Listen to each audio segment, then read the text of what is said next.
Hello everyone. હવે આપણે જે એક્ઝામ્પલ બાકી હતું એ આપણે સોલ્વ કરીએ. પ્રીવિયસ લેક્ચરની અંદર આપણે એક એક્ઝામ્પલ સોલ્વ કરેલો હતો. હવે આજે આપણે ટ્યુટોરિયલમાં આગળ વધીએ. તો આજે જે એક્ઝામ્પલ છે એ આપણે જોઈએ. મેં તમને આ હોમવર્કમાં કીધું કે તમે ટ્રાય કરજો, પછી સોલ્વ ન થાય તો આપણે એને સોલ્વ કરશું. તો સૌથી પહેલાં જોઈએ કે અહીંયા 50 ઓહમનો પ્રતિરોધ અને 100 માઇક્રોફેરેડેના કેપેસિટરને શ્રેણીમાં જોડીને 220 વોલ્ટ 50 હર્ટ્ઝના સપ્લાય આપવામાં આવે છે. તો કઈ કઈ વસ્તુ મેળવવાની છે? એક છે એપેરેન્ટ પાવર, એના પછી એક્ટિવ પાવર અને એના પછી રિએક્ટિવ પાવર. આ ત્રણ ક્વોન્ટિટી જે છે એ આપણે મેળવવાની છે. તો આના ઉપરથી આપણે એવું થાય છે કે જો સર્કિટ ડાયાગ્રામ આનો ડ્રો કરીએ તો કંઈક આવો સર્કિટ ડાયાગ્રામ બને છે. આ આપણે એક રેઝિસ્ટર લઈ લઈએ કે જ્યાં અહીંયા આપણે એની વેલ્યુ આપેલી છે R બરાબર 50 ઓહમ, બરાબર. અને એની સાથે 100 માઇક્રોફેરેડેનું કેપેસિટર આપેલું છે અને એનું કનેક્શન કેવું છે તો કે શ્રેણીમાં છે. શ્રેણી ધેટ મીન્સ સિરીઝ. તો આ કેપેસિટર છે, બરાબર, કે જેની વેલ્યુ આપણને આપેલી છે 100 માઇક્રોફેરેડે, બરાબર. અને આ જે સિરીઝ સર્કિટ જે છે એને આપણે 220 વોલ્ટ જે છે એ વોલ્ટેજ આપણે આપવામાં આવે છે. કેટલા વોલ્ટેજ આપવામાં આવે છે? 220 વોલ્ટ સિંગલ ફેઝ. અને એની ફ્રીક્વન્સી જે છે એ છે 50 હર્ટ્ઝ. તો આવી આપણને સર્કિટ મળે છે. તો આના ઉપરથી આપણે મેળવવાનું શું છે તો કે સૌથી પહેલાં એપેરેન્ટ પાવર મેળવવાનો છે, બરાબર. તો અહીંયા જોઈએ તો R બરાબર આપણને 50 ઓહમ જે છે એ આપેલા છે, એ આપણે લખીએ. ઓહમ ધેટ મીન્સ રેઝિસ્ટન્સનો યુનિટ. C છે એ કેટલા છે તો કે 100 માઇક્રોફેરેડે. C બરાબર 100 માઇક્રોફેરેડે. હકીકતમાં 1 માઇક્રોફેરેડે બરાબર તમે કેટલા લખી શકો? 10⁻⁻6 આવું તમે લખી શકો. 1 માઇક્રોફેરેડે બરાબર કેટલા થશે? 10⁻⁻6. તો અહીંયા કેટલા આપેલા છે? 100 માઇક્રોફેરેડે. એના પછી આપણે જોઈએ તો V બરાબર તમને વોલ્ટેજ આપેલા છે 220 વોલ્ટ. ફ્રીક્વન્સી બરાબર 50 હર્ટ્ઝ લેવામાં આવેલા છે. તો આ બધી વેલ્યુ આપણે લખી નાખવાની છે. હવે તમારે મેળવવાનું છે એપેરેન્ટ પાવર. એપેરેન્ટ પાવરને આપણે કોના વડે દર્શાવવામાં આવે છે તો કે એમને S વડે દર્શાવવામાં આવે છે. એપેરેન્ટ પાવરને આપણે S વડે દર્શાવવામાં આવે છે. એના પછી તમારે એક્ટિવ પાવર મેળવવાનો છે. એક્ટિવ પાવરને તમે P વડે દર્શાવી શકો છો. P બરાબર તમે એક્ટિવ પાવર એવું લખી શકો.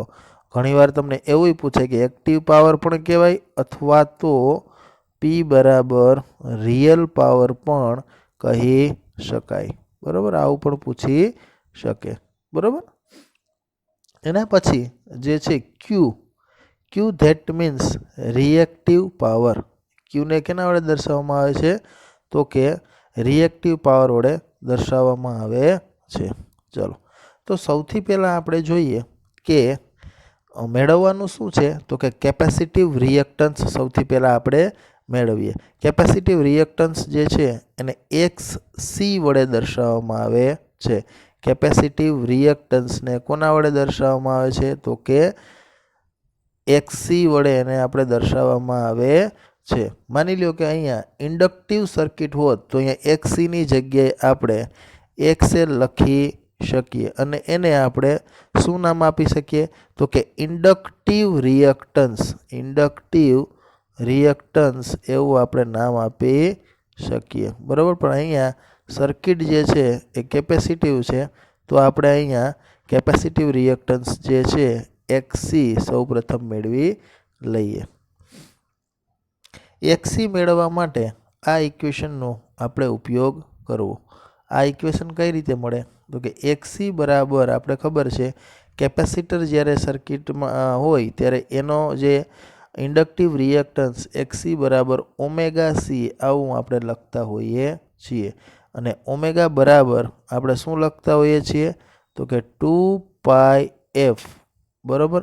ઓમેગા બરાબર આપણે 2πf એવું લખી શકીએ અને સી જે છે એના સી આપણે મલ્ટીપ્લાયમાં લખી શકીએ. તો અહીંયા તમે કેપેસિટિવ રિએક્ટન્સ માટેનું આ ઇક્વેશનનો ઉપયોગ કરી શકો છો. હવે હું શું કરું છું, બધી વેલ્યુ જે છે એ આપણે આની અંદર પુટ કરવાની છે. અહીંયા 1 ના 1 આપણે રાખીએ બરાબર. 2 અને પાઈ 2 બરાબર 2 રાખશું અને પાઈ બરાબર તમારે લેવાના છે 3.14 આવું તમારે લેવાનું છે. એટલે 2 મલ્ટીપ્લાય બાય 3.14 લખવાનું છે. જ્યારે ફ્રીક્વન્સીની વેલ્યુ છે એ કેટલી આપેલી છે તો કે 50 જે છે એ તમને અહીંયા ફ્રીક્વન્સીની વેલ્યુ આપેલી છે. જ્યારે કેપેસિટરની વેલ્યુ સી કેટલી આપેલી છે તો કેપેસિટરની વેલ્યુ તમે અહીંયા જોઈ શકો કે 100 માઇક્રોફેરેડે આપેલી છે. તો અહીંયા 100 લખવાના અને માઇક્રોફેરેડેમાંથી ફેરેડેમાં કન્વર્ટ કરવા માટે તમારે 10⁶ વડે એને મલ્ટીપ્લાય કરવું પડે. એટલે આપણે આવી રીતે લખી શકીએ કે 100 મલ્ટીપ્લાય બાય 10⁻⁻6 એટલે આ જે ટર્મ્સ આવશે એ તમને ફેરેડેમાં મળશે. બાકી આ જે 100 તમે લખશો એ તમને માઇક્રોફેરેડેમાં મળે. પણ 10⁻⁶ કરો એટલે આ તમને આ ટર્મ તમને ફેરેડેમાં મળે છે. હવે તમારે શું કરવાનું છે, અહીંયા 1 ડિવાઇડેડ બાય આનું જે મલ્ટિપ્લિકેશનનો આન્સર આવે એ બંનેનું ડિવિઝન લઈ લેવાનું એટલે તમને આન્સર મળે છે 31.8 ઓહમ બરાબર. આ આપણું શું મળે છે તો કે કેપેસિટિવ રિએક્ટન્સ મળે છે બરાબર. ચાલો હવે આપણે આગળ વધીએ તો ઇમ્પિડન્સનું ઇક્વેશન આપણી પાસે છે કે ઇમ્પિડન્સ Z બરાબર આપણે શું લખી શકીએ તો કે RNO² પ્લસ XL અથવા તો XC બેમાંથી એક તમે અહીંયા લખી શકો. પણ એ કોની ઉપર ડિપેન્ડ કરે છે, કેવી સર્કિટ છે એના ઉપર આધાર રાખે છે. અહીંયા કેપેસિટિવ સર્કિટ છે તો તમારે અહીંયા XC NO² લખવાનો થશે. જો ઇન્ડક્ટિવ સર્કિટ હોય તો XL NO² કરવાનો થાત. તો આપણે અહીંયા સર્કિટની અંદર હવે શું લેશું કે ઇમ્પિડન્સ Z બરાબર અંડરરૂટની અંદર R² પ્લસ XC NO². હવે આરની વેલ્યુ તમારી પાસે કેટલી છે તો આપેલી છે 50 ઓહમ. તો એ અહીંયા આપણે મૂકી દીધી અને NO² કર્યો. XCની વેલ્યુ તમારી પાસે છે તો કે હા હમણાં જ આપણે XCની વેલ્યુ જે છે એ ડિરાઈવ કરી. કેટલી આવી તો કે 31.8 NO² બરાબર. એટલે કે 50² પ્લસ 31.8 NO² એ તમારે અંડરરૂટમાં લેવાનું. હવે એનો તમે બંનેનો સ્ક્વેર કરી અને પ્લસ કરી અને એનું સ્ક્વેર રૂટ કાઢશો એટલે તમને આન્સર મળે ઇમ્પિડન્સનો એ કેટલો મળે છે 59.2 આટલો તમને આન્સર મળે છે બરાબર.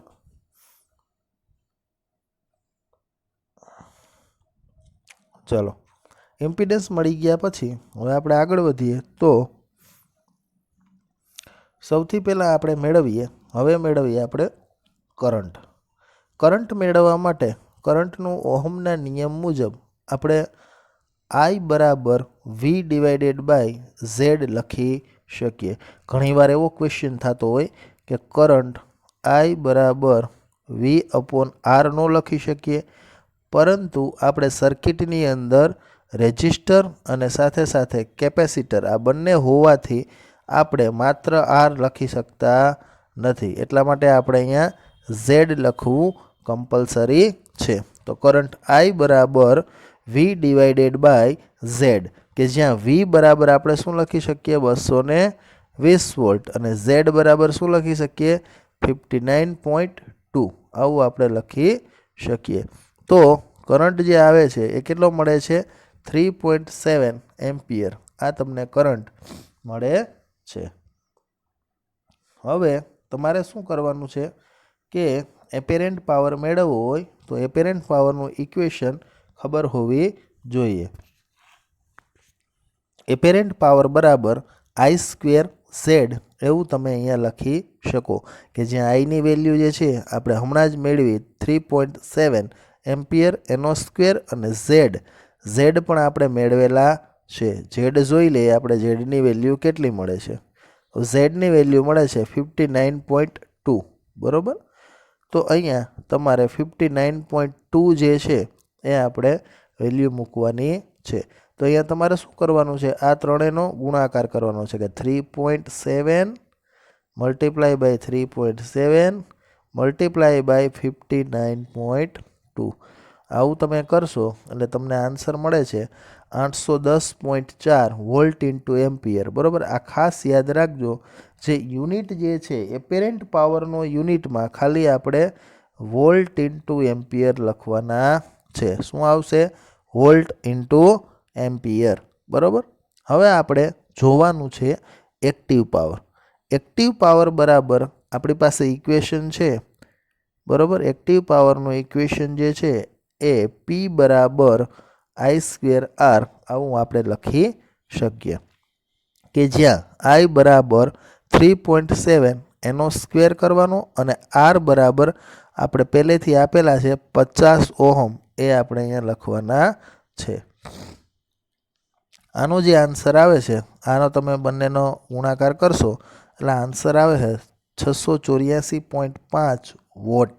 આનો યુનિટ જે છે એ આપણે એક્ટિવ પાવરનો એ વોટ છે. આ યાદ રાખવાનું છે બરાબર. હવે આપણે જોઈએ reactive power Q. Reactive power Q એમનું ઇક્વેશન જે છે એ છે I² X. તો I બરાબર આપણે શું લખી શકીએ તો કે 3.7 એનો સ્ક્વેર અને X બરાબર આપણે જોવું પડશે. X બની વેલ્યુ આપણે ક્યાંથી મેળવવી એ આપણે જોવું પડશે. તો Xની વેલ્યુ ક્યાંથી મેળવી એ હું તમને સમજાવું. એ આપણે અહીંયા કેપેસિટિવ રિએક્ટન્સ જે છે એને આપણે X કહેવાનું છે બરાબર. તો એની વેલ્યુ આપણે છે અહીંયા 31.8 ઓહમ આપણે લેવાની છે બરાબર. તો તમે અહીંયા 31.8 જે છે આ વેલ્યુ પુટ કરશો એટલે તમને જે આન્સર મળે છે કેટલો મળે છે, આ ત્રણેયનો ગુણાકાર કરતાં આન્સર મળે છે 435.3 અને અહીંયા યુનિટ આવે છે VAR જેને તમે વાર કહી શકો. એટલે કે રિએક્ટિવ પાવરનો યુનિટ જે છે એ વાર છે, એક્ટિવ પાવરનો યુનિટ જે છે એ વોટ છે અને એપેરેન્ટ પાવર જે છે એનો યુનિટ છે વોલ્ટ ઇન્ટુ એમ્પિયર. તો ત્રણે પાવર આપણે મેળવી શક્યા. સૌથી પહેલાં ખાસ યાદ રાખવાનું, સર્કિટની અંદર આ બંને કઈ કન્ડિશનમાં છે એ જોવાનું. તો કે સિરીઝ કન્ડિશનમાં છે. એ પછી કેપેસિટિવ રિએક્ટન્સ મેળવવાનું. કેપેસિટન્સ રિએક્શન માટેનું આ સૂત્ર ખાસ યાદ હોવું જોઈએ કે XC = 1/ωc કે જે ઓમેગા બરાબર તમે 2πf એવું લખી શકો બરાબર. આ કેપેસિટિવ રિએક્ટન્સ મળી ગયા પછી તમારે ઇમ્પિડન્સ ખબર હોવી જોઈએ. ઇમ્પિડન્સ મેળવવા માટે ઇમ્પિડન્સનું સૂત્ર આપણે ખબર હોવી જોઈએ કે R² + XC એનો સ્ક્વેર. અહીં XCનો સ્ક્વેર શું કામ લીધો? કેમ કે સર્કિટ જે છે એ રેઝિસ્ટર પ્લસ કેપેસિટિવ ટાઈપ છે એટલા માટે આપણે XC લેવું પડ્યું બરાબર. તો ઇમ્પિડન્સ મેળવી લીધા પછી આપણે શું મેળવું તો કે કરંટ મેળવો. કરંટનું ઇક્વેશન બહુ સિમ્પલ છે, I બરાબર V/Z બરાબર. હવે તમને એવું કહે કે એપેરેન્ટ પાવરનું ઇક્વેશન જે છે એ આ છે S બરાબર I² Z.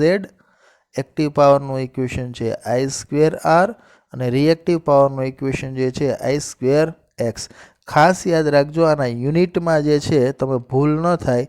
અહીંયા વોલ્ટ ઇન્ટુ એમ્પિયર, અહીંયા ખાલી વોટ અને અહીંયા આવશે વાર. આ એનો યુનિટ થશે. ઘણીવાર એક્ટિવ પાવરનું ઇક્વેશન આપણે આ રીતે પણ લખતા હોઈએ છીએ કે એક્ટિવ પાવર P બરાબર VI cos 5 આવું પણ થઈ શકે. આને પણ તમે એક્ટિવ પાવરનું ઇક્વેશન કહી શકો. જ્યારે રિએક્ટિવ પાવર Q બરાબર આવું લખી શકો VI sin 5 આવું આપણે લખી શકીએ. અને એપેરેન્ટ પાવર S બરાબર V ઇન્ટુ આઈ આવું પણ ઇક્વેશન થઈ શકે. આ પણ એના એક્ટિવ પાવર, એપેરન્ટ પાવર અને રિએક્ટિવ પાવરના ઇક્વેશન કહી શકાય.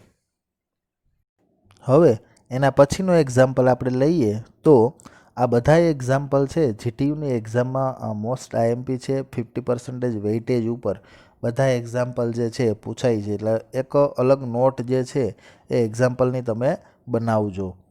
હવે એના પછીનું એક એક્ઝામ્પલ છે કે એક 200 વોલ્ટ સિંગલ ફેઝ સર્કિટનો એપેરન્ટ પાવર 5 kVA છે તથા રિએક્ટિવ પાવર 4 kVAr છે. તો પાવર ફેક્ટર મેળવો, ઇમ્પિડન્સ મેળવો, પ્રતિરોધ ધેટ મીન્સ કે આર મેળવો, પ્રતિરોધને શું કહેવાય? આર કહેવાય, અને રિએક્ટન્સ શોધો.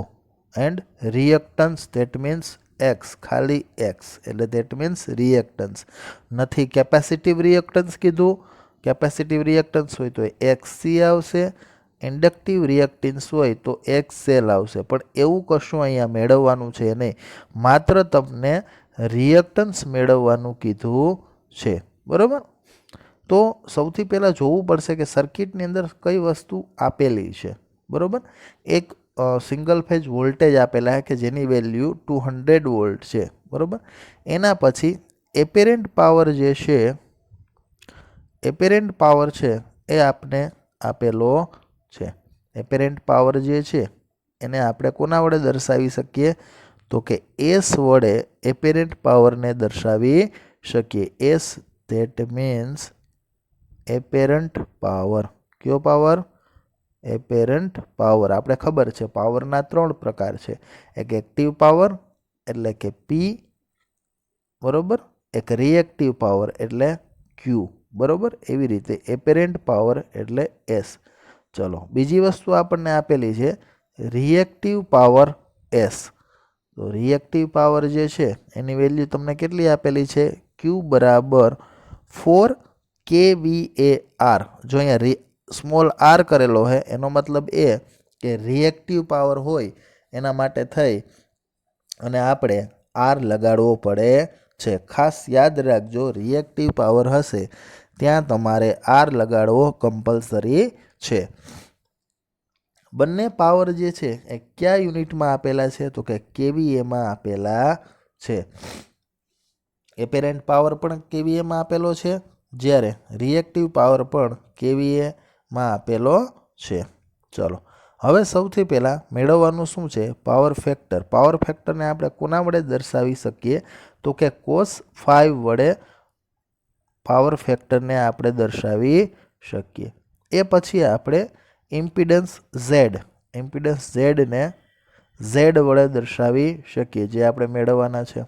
એના પછી પ્રતિરોધ આર, બરાબર, એને આપણે મેળવવાના છે.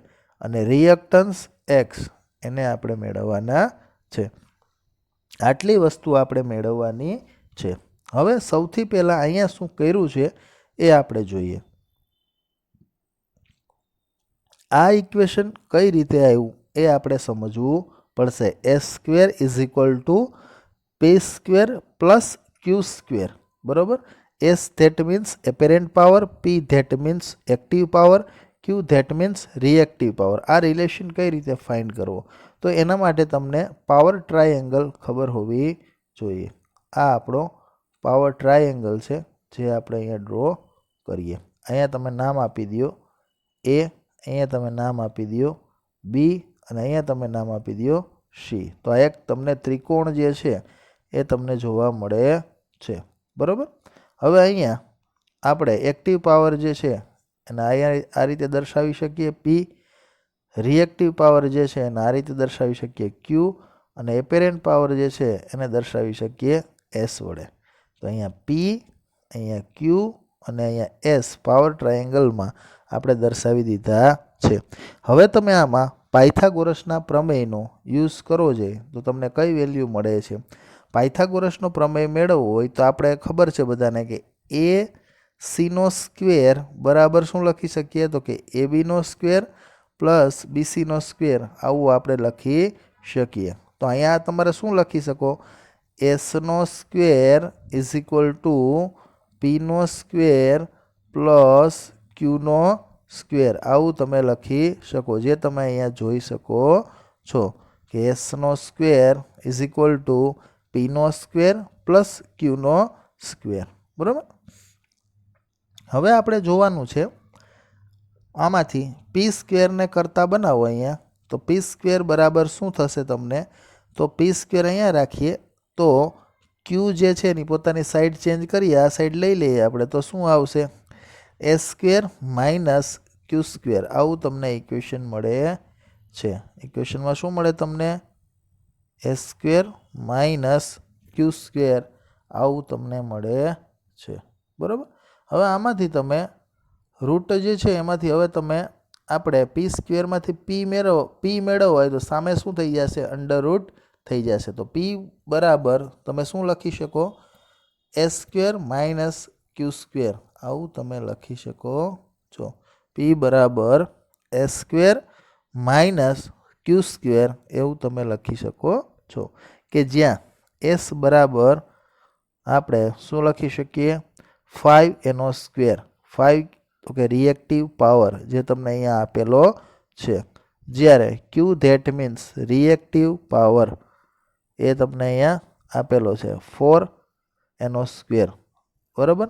એટલે 5 સ્ક્વેર કરો એટલે 55 25, 4 સ્ક્વેર એટલે 16, 25માંથી 4 જાય 16 જાય એટલે 9, અને 9નું વર્ગમૂળ તમે કાઢશો એટલે આન્સર તમને મળશે 3 કિલોવોલ્ટ. તો તમને અહીંયા એક બીજો પાવર મળે છે, કયો પાવર, તો કે એક્ટિવ પાવર આપણને મળે છે. 3 પાવર મળી ગયા, એક એક્ટિવ પાવર, એક રિએક્ટિવ પાવર અને એક એપેરેન્ટ પાવર. હવે આપણે એના ઉપરથી આપણે શું મેળવવાનું છે, તો કે પાવર ફેક્ટર. ચાલો આગળ વધીએ. તો પાવર ફેક્ટર છે એના વિવિધ સ્વરૂપ જે છે આપણે ખબર છે. બરાબર. પાવર ફેક્ટરને આપણે ઘણી રીતે દર્શાવી શકીએ. માની લ્યો કે પાવર ફેક્ટરનું આપણે એક સ્વરૂપ લઈએ કે પાવર ફેક્ટરને આપણે cos 5 બરાબર આવી રીતે પણ દર્શાવી શકીએ કે active power divided by apparent power, આવી રીતે પણ દર્શાવી શકીએ છીએ. આ કઈ રીતે આપણને ખબર પડશે, જો અહીંયા તમે ટ્રાયેંગલ જોઈ શકો છો. બરાબર. આપણે બધા અહીંયા ટ્રાયેંગલ જોઈ શકીએ છીએ. હવે આ ટ્રાયેંગલ ઉપરથી તમે cos 5ની વેલ્યુ લ્યો છે તો તમને શું મળે, તો કે cos 5 બરાબર પાસેની બાજુ ધેટ મીન્સ કે પી ડિવાઇડેડ બાય કર્ણ ધેટ મીન્સ એસ, બરાબર, પી ડિવાઇડેડ બાય એસ, આવું તમને પાવર ફેક્ટર મેળવવા માટેનું આપણી પાસે ઇક્વેશન છે. તો તમને અહીંયા cos 5 બરાબર આપણે લઈએ તો પી બરાબર તમે શું લઈ શકો, તો કે 3, અને એસ બરાબર શું લઈ શકો, તો કે 5. તો આનો જે આન્સર આવે 3 ડિવાઇડેડ બાય 5 કરો એટલે પાવર ફેક્ટર આપણને મળી ગયો. પહેલી ક્વોન્ટિટી જે મેળવવાની હતી એ તમને મળી ગઈ. પાવર ફેક્ટર cos 5 બરાબર પી બાય એસ એટલે 0.6, આ તમારો આન્સર તમને મળે છે. હવે પાવર ફેક્ટર લેગિંગ કે લીડિંગ પ્રકારનું છે તે નક્કી ન કહી શકાય, કારણ કે લોડ રિએક્ટન્સનો પ્રકાર ખબર છે નહીં. આ પાવર જે છે અહીંયા તમારે પાછળ લેગિંગ લેવું કે પછી લીડિંગ લેવું એ આપણને ખબર છે નહીં. શું કામ, કે આપણને લોડ કયા પ્રકારનો છે એ એક્ઝામ્પલમાં આપેલો નથી, એટલે આપણે અહીંયા એનો કોઈ પણ પ્રકારનું લેગિંગ કે લીડિંગ એવું લખશું નહીં. ખાસ નોટ કરજો, અહીંયા આપણને લોડ ખબર છે નહીં, એટલા માટે આપણે લેગિંગ કે લીડિંગ નક્કી કરી શકીએ નહીં. પાવર ફેક્ટિંગ લેગિંગ કે લીડિંગ પ્રકારનું છે તે કહી શકાય નહીં. શું કામ, કે લોડ રિએક્ટન્સ પ્રકારનો ખબર છે નહીં.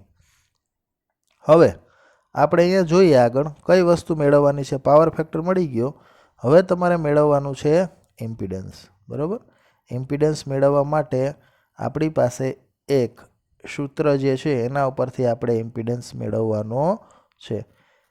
હવે તમને બધાને ખબર છે કે એસ બરાબર એસ ધેટ મીન્સ એપેરેન્ટ પાવર બરાબર આપણે આવું લખી શકીએ કે S is equal two i square Z, આવું આપણે લખી શકીએ. બરાબર. અને એસ બરાબર આપણે વી ગુણ્યા આઈ આવું પણ લખી શકીએ. બે ઇક્વેશન સાચા છે. બરાબર. હવે આમાં આપણે ઝેડને જો કરતા બનાવી લેશું, ઝેડ જોઈએ તમે જોઈ શકો, ઝેડને કરતા બનાવી લેશું તો S divided by I square એવું લખી શકીએ. આના માટે જ ખાલી કહું છું અત્યારે. તો આવું ઇક્વેશન લખી શકીએ. ઝેડને કરતા બનાવશો અહીંયા તો તમને શું મળશે? S divided by I square. બરાબર. એનો મતલબ એ થશે કે આપણે જો એસની વેલ્યુ આપણી પાસે છે અને જો આઈની વેલ્યુ મેળવી લઈએ તો એ ઇમ્પિડન્સ તમને મળી જશે. ચલો એવા આપણે આગળ જોઈએ. અને બીજું ઇક્વેશન છે એસ બરાબર વી ગુણ્યા આઈ. હવે આની અંદર આપણે વેલ્યુ મૂકવાની છે. એસની વેલ્યુ તમારી પાસે કેટલી છે? તો કે 5 kVA આટલી વેલ્યુ છે તમારી પાસે. કેટલી? 5 kVA. કોની? તો કે એસની. હવે હું કેવીએમાંથી કન્વર્ટ કરું વીએમાં, એટલે કે વોલ્ટ ઇન્ટુ એમ્પિયરમાં. તો કેવીએમાં મારે મલ્ટીપ્લાય કરવું હોય તો મારે એને અહીંયા 1000 વડે મલ્ટીપ્લાય કરવા પડે. તો કેમાં એ કન્વર્ટ થઈ જાય? તો કે વીએમાં કન્વર્ટ થઈ જાય. કેવીએમાંથી વીએમાં, વોલ્ટ ઇન્ટુ એમ્પિયરમાં. પણ ક્યારે? 1000 વડે મલ્ટીપ્લાય કરવા પડે. તો એ તમે અહીંયા જોઈ શકો કે 5 ગુણ્યા 10⁻³ એટલે કે 1000. બરાબર. અહીંયા વોલ્ટ એટલે કે વોલ્ટેજ આપણે જે છે એક્ઝામ્પલમાં આપેલા છે 200 અને કરંટ આપણે મેળવવાનો છે. બરાબર. હવે અહીંયા તમે કરંટને કરતા બનાવો જોઈએ તો શું થશે કે અહીંયા 5000 થઈ જશે. શું કામ? કે અહીંયા જે છે આ બંને તમે લેશો 5 મલ્ટીપ્લાય બાય 10⁻³ એટલે એ થશે 5000. બરાબર. ડિવાઇડેડ બાય તમારે કરવાના રહેશે 200. જો અહીંયા 200 આપણને આપેલા છે તો અહીંયા બે મીંડા જે છે તમે કેન્સલ કરી નાખો તો અહીંયા જે તમને આન્સર મળે છે એ કેટલો મળશે? તો તમને અહીંયા 25 જે છે આન્સર મળે છે. શું કામ? કે તમને અહીંયા 5000 જે છે મલ્ટીપ્લાય બાય 5000 મલ્ટીપ્લાય બાય, બરાબર, અહીંયા તમારે 200 લેવાના છે. બરાબર. તો આ તમે કરો તો બરાબર જ છે. તમને જે અહીંયા આન્સર મળે 25, અહીંયા મિસ્ટેક છે થોડીક અહીંયા આની અંદર, એ તમે જોઈ લેજો. એટલે અહીંયા આઈ કરંટ જે છે એ તમને મળે છે 25. બરાબર. હવે આપણે શું કરવાનું છે? ઇમ્પિડન્સ મેળવવા માટે ઝેડ બરાબર આપણે શું કરવાનું છે? તો કે S divided by I square આપણી પાસે ઇક્વેશન છે. એસ બરાબર તમારે શું લઈ લેવાનું છે? તો કે 5000. આઈ બરાબર તમારે શું લેવાનું છે? તો કે 25 લેવાના છે. 75 લેવાના નથી. ખાસ યાદ રાખજો 25 જે છે એ તમારે લેવાના છે. તો તમને આન્સર કેટલો મળે છે? કે અહીંયા 0.89 ઓહમ જે તમને ઇમ્પિડન્સ છે એ તમને મળે છે. બરાબર. આ તમે કેલ્ક્યુલેશન જે છે ખાસ જોઈ લેજો. આ કેલ્ક્યુલેશનમાં ભૂલ થાય નહીં. બુકમાં થોડીક મિસ્ટેક છે. બરાબર. શું કામ? કે તમે 5 મલ્ટીપ્લાય બાય 1000 કરશો એટલે તમને 5000 મળે છે. બરાબર ને 5000 ડિવાઇડેડ બાય તમારે અહીંયા 200 કરવા પડે છે. આ બે મીંડા કેન્સલ થઈ જશે. બરાબર. 50 ભાગ્યા 2 કરો એટલે ડેફિનેટલી તમને 25 મળે છે. બરાબર. અને અહીંયા ઇમ્પિડન્સની જે વેલ્યુ મળે 0.89 એ તમારો ઇમ્પિડન્સ મળે છે. ચલો તો આપણે ઇમ્પિડન્સ મળી ગયો અને પાવર ફેક્ટર પણ મળી ગયો. આ તમારો પાવર ફેક્ટર અને આ તમારો ઇમ્પિડન્સ. હજી આપણે બે વસ્તુ આમાંથી મેળવવાની છે. એક છે તમારા રેઝિસ્ટન્સ એટલે કે પ્રતિરોધ અને બીજી વસ્તુ મેળવવાની છે રિએક્ટન્સ. બરાબર. એ આપણે હવે મેળવશું. હવે અહીંયા આપણે બધાને ખબર છે કે એક્ટિવ પાવર જે છે એનું ઇક્વેશન આપણી પાસે શું છે? તો એક્ટિવ પાવરનું ઇક્વેશન તમે P બરાબર I²R એવું પણ લખી શકો. અધરવાઇઝ તમે એક્ટિવ પાવર P બરાબર VI cos phi આવું પણ ઇક્વેશન લખી શકો. બરાબર.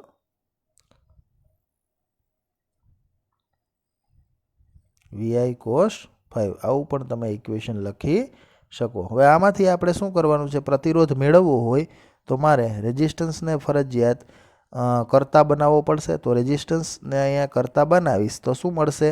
P divided by I square, આવું તમને મળશે. હવે P બરાબર અહીંયા શું છે? તો કે એક્ટિવ પાવર. એક્ટિવ પાવર આપણે મેળવેલો છે એ તમને હું અહીંયા બતાવીશ.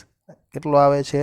3 કિલોવોટ. તો કિલોવોટમાંથી 3 કિલોવોટ હોય એમાંથી મારે વોટમાં ફેરવવું છે, તો મારે એને 1000 વડે શું કરવું પડે? તો કે ગુણાકાર કરવો પડે. તો આવું લખી શકું, 3 મલ્ટીપ્લાય બાય 1000. બરાબર? ચલો, તો અહીંયા આપણે જોઈએ તો 3 મલ્ટીપ્લાય બાય 10⁻³ બરાબર. અને I બરાબર તમારે લેવાના છે, કરંટ આપણે ઓલરેડી મેળવી લીધો છે 25 બરાબર. 75ની જગ્યાએ તમારે 25 જે છે એ મૂકવાના છે. તો અહીંયા તમને મળે છે 0.53 ઓહમ બરાબર. એટલે આ તમારો પ્રતિરોધ તમને મળશે. હવે આપણે જે છે એક રિએક્ટિવ પાવરનો ઇક્વેશન આપણી પાસે છે કે રિએક્ટિવ પાવર બરાબર તમે આવું લખી શકો, Q બરાબર Z²X, આવું તમે લખી શકો. તો આમાંથી હું રિએક્ટન્સ મેળવવા માટે એક્સને કરતા બનાવીશ, આ રિએક્ટન્સ મેળવવા માટે, તો Q/I², આવું તમને મળે છે. બરાબર? તો હવે હું લખીશ અહીંયા 4 મલ્ટીપ્લાય બાય 10⁻³ બરાબર. અહીંયા જે છે ઝેડની બદલે અહીંયા I² આવશે, એટલે એ તમારે મિસ્ટેક થાય નહીં. Q બરાબર I²X, આવું તમે લખી શકો. બરાબર? તો અહીંયા આપણને જે વેલ્યુ મળે છે એ જોઈએ. આઈની જગ્યાએ તમારે અહીંયા 25 એનો સ્ક્વેર લેવાનો છે, એટલે અહીંયા તમને આન્સર મળશે.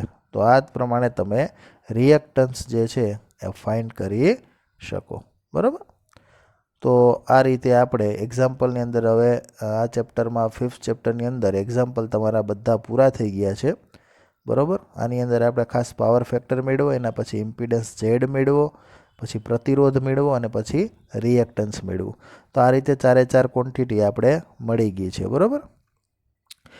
તો આ બધા એક્ઝામ્પલ જે છે 5th ચેપ્ટરના પૂરા કરીએ. હવે આપણે નેક્સ્ટ ચેપ્ટર આપણું જે છે, હવે એક 3rd ચેપ્ટર બાકી છે, એ આપણે ડિસ્કશન કરીએ.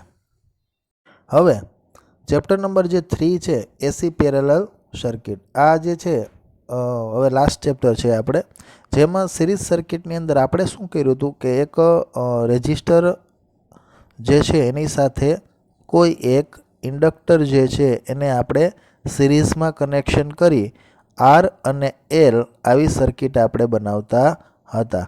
બરાબર? સિરીઝ સર્કિટની અંદર.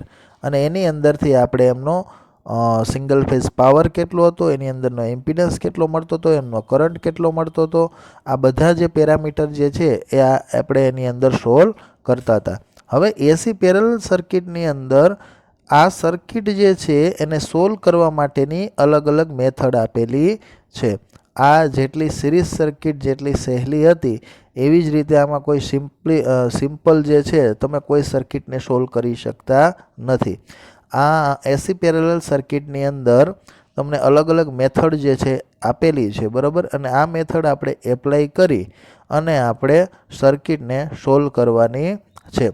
સિરીઝ સર્કિટ હોય અને પેરેલલ સર્કિટ હશે તો આ બંનેનો મેઇન ડિફરન્સ શું છે કે સિરીઝ સર્કિટ હશે એની અંદર તમારે કરંટ જે છે એ સર્કિટની અંદર એક સમાન ફ્લો થતો હશે. જ્યારે પેરેલલ કોઈ પણ સર્કિટ હશે, માની લો કે પેરેલલ સર્કિટ હશે, તો પેરેલલ સર્કિટની અંદર અહીંયા તમે રેઝિસ્ટર લ્યો અથવા અહીંયા તમે કેપેસિટર લ્યો, તો આ બંને 2 બ્રાન્ચ થઈ જશે. આ બ્રાન્ચ નંબર 1 થશે અને આ બ્રાન્ચ નંબર 2 થશે. બરાબર? અહીંયા હશે રેઝિસ્ટર, અહીંયા હશે કેપેસિટર. તો આ બંને બ્રાન્ચનો જે કરંટ મળે છે આનો I1 મળશે અને અહીંયા તમને I2 મળશે. પરંતુ આ સર્કિટ જે છે એમનો તમને વોલ્ટેજ જે છે એ એક સમાન મળશે. આની એક્રોસમાં તમે વોલ્ટેજ માપશો તો પણ તમને સમાન મળશે અને આની એક્રોસમાં તમે વોલ્ટેજ માપશો તો પણ સમાન મળશે. એટલે વોલ્ટેજ ડ્રોપ જે મળે છે બંને બ્રાન્ચની એક્રોસના એ એક સમાન મળી શકે છે. આ ખાસ જે છે બંનેનો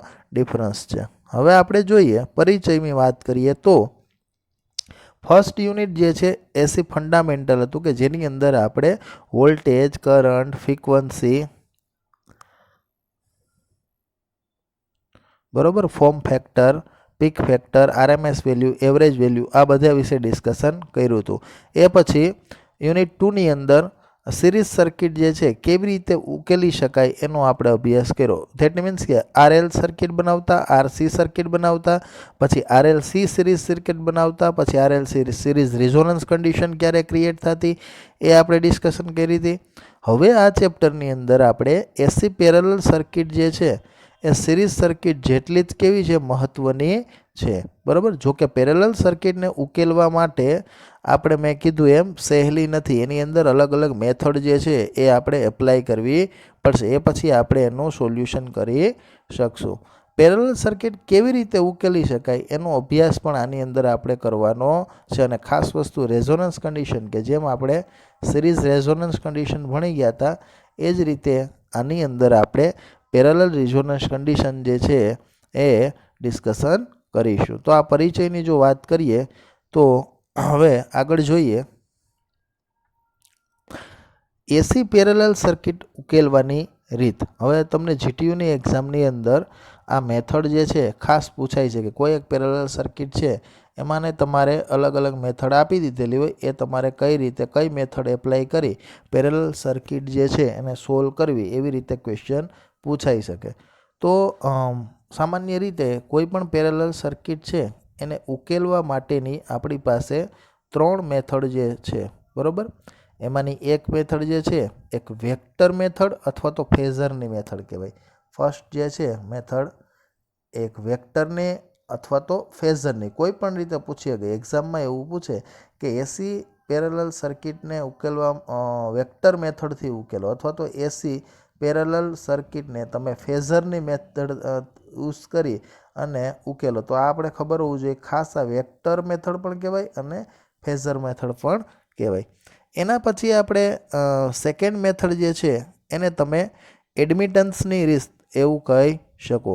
એડમિટન્સની રીતથી તમારે પેરેલલ સર્કિટ સોલ્વ કરવાની. પહેલાં તો એડમિટન્સ સમજવું પડશે કે એડમિટન્સ કોને કહેવાય, તો તમે એની મેથડ એપ્લાય કરી અને પેરેલલ સર્કિટ સોલ્વ કરી શકશો. અને એના પછી આવે કોમ્પ્લેક્સ એલ્જિબ્રાની રીત, કે કોમ્પ્લેક્સ એલ્જિબ્રાની મેથડનો તમે ઉપયોગ કરી અને પેરેલલ સર્કિટ જે છે સોલ્વ કરવાની. પણ આપણે જીટીયુની અંદર મેજોરિટી આ 2 મેથડ જ પૂછાય છે, first and second, vector method અથવા ફેઝર મેથડ અને એડમિટન્સની રીત. તો આપણે આ 2 જ મેથડ જે છે એ ભણવાની રહેશે. કોમ્પ્લેક્સ એલ્જિબ્રા મેથડની આપણે જરૂર છે નહીં, એટલે આ મેથડ પૂછાશે નહીં. આ ખાસ યાદ રાખજો, બરાબર. હવે સૌથી પહેલાં ખાલી આજે ઓવરવ્યૂ જોઈ લઈએ, પછી ડિસ્કસ આપણે નેક્સ્ટ લેક્ચરમાં વધારે કરીશું. વેક્ટર અથવા ફેઝરની રીત કોને કહેવાય એ આપણે સમજી લઈએ. કોઈ પણ પેરેલલ સર્કિટ હશે તો એની અંદર એક કરતાં વધારે પેરેલલ પાથ હોઈ શકે, આપણે ખબર છે, બરાબર. હવે માની લ્યો કે એક પેરેલલ સર્કિટ છે આપણી પાસે કે જેની અંદર એક કરતાં વધારે પેરેલલ પાથ છે. અહીંયા જે છે આ 1 નંબરનો પેરેલલ પાથ છે અને અહીંયા જે છે એ સેકન્ડ નંબરનો પેરેલલ પાથ છે. ફર્સ્ટ નંબરનો જે આ પેરેલલ પાથ છે એની અંદર શું છે તો કે એક રેઝિસ્ટર લીધેલો છે અને એની સાથે એક ઇન્ડક્ટર છે, એ બંનેને સિરીઝમાં કનેક્શન કરેલું છે. બ્રાન્ચ 1ની અંદર રેઝિસ્ટન્સ R1 અને ઇન્ડક્ટર L1 આ બંનેને સિરીઝમાં લીધેલા છે. એવી જ રીતે બ્રાન્ચ 2ની અંદર રેઝિસ્ટર R2 અને કેપેસિટર C2 આ બંનેને સિરીઝમાં કનેક્શન કરેલું છે અને આ બંનેમાંથી 2 બ્રાન્ચ બનાવેલી છે, આ ફર્સ્ટ એન્ડ આ સેકન્ડ.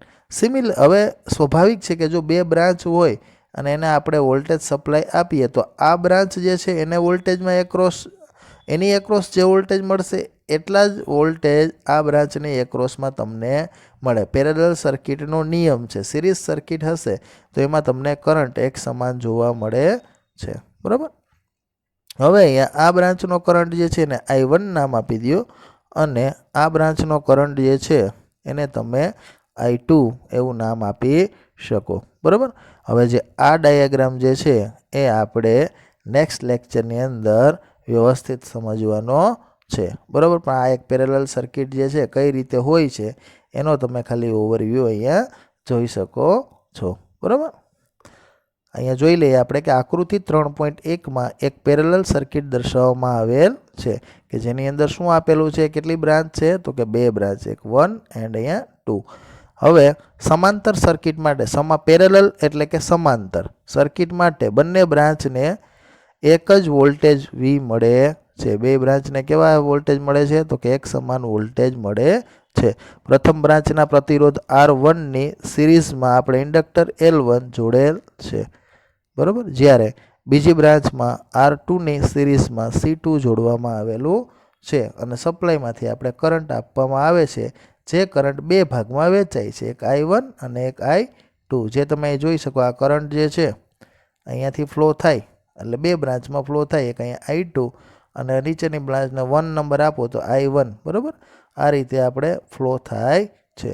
હવે આપણા ડાયાગ્રામ જે છે એક નેક્સ્ટ લેક્ચરની અંદર એટલે કે આખી જે ફેઝર અથવા વેક્ટર અથવા ફેઝરની મેથડ છે એ નેક્સ્ટ લેક્ચરની અંદર ડિસ્કશન કરીશું, બરાબર. ચલો, થેન્ક યુ.